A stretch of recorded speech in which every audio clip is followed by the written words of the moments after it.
আমার জ্যাঠামশাই বলতেন পারবো না কথাটা আপেক্ষিক, অসম্ভব কথাটা বোকাদের ডিকশনারিতে থাকে। মানে এটা হচ্ছে নেপোলিয়ানের কথা। অসম্ভব আবার কি, তুমি এখন পারলে না, আবার চেষ্টা করো, আবার চেষ্টা করো, পারবেই।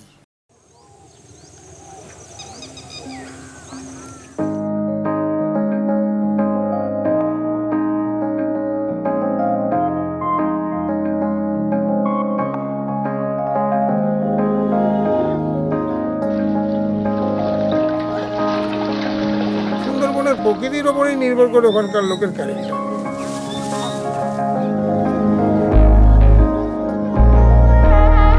কেন আমাদের ধর্মে আছে যে অস্ত্র শস্ত্র,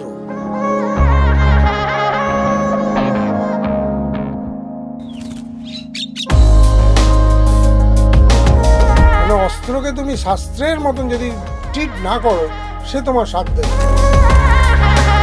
কিন্তু এমনি ওখানকার লাইফটা খুব হার্ড।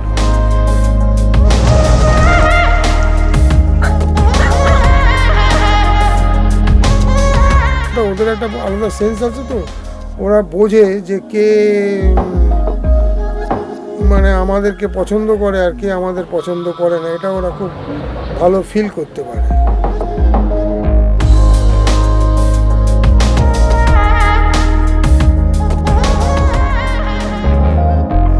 সকালের আলোটা হচ্ছে কি বলতো, অন্ধকারের পর আলো। এই আলোটা ভীষণ চার্মিং হয়।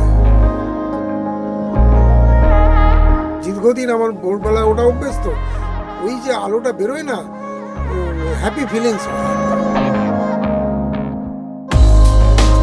ছবিটা তো লাইটের উপর নির্ভর করে আমি কোন লাইটটাকে অগ্রাধিকার দেব। একটা ছবিতে অনেকগুলো লাইট থাকে। আমাদের সাধারণ দৃষ্টিশক্তি হচ্ছে সূর্যের আলো। সূর্যের আলোয় কোনোদিন ডবল শ্যাডো হয় না, সিঙ্গেল শ্যাডো হয়। যেদিন সেইটা তুমি মেনটেন করতে পারবে সেদিনই জানবে তোমার লাইট করাটা ঠিক হয়েছে।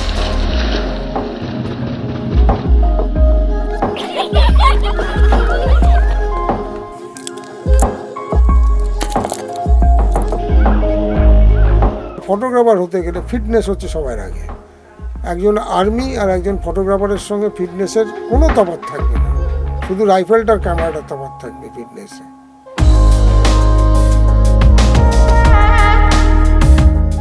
এই ফটোগ্রাফিটিতে আমাকে সব কিছু দিয়েছে, আমার পহচান, মানে আমাকে লোককে চেনা থেকে আরম্ভ করে সবাই আজকে এত লোকে চেনে শুধুমাত্র এই ফটোগ্রাফির জন্য। কি নেই সেটা নিয়ে তুমি ভেবো না, কি আছে তার 200% তুমি ব্যবহার করা।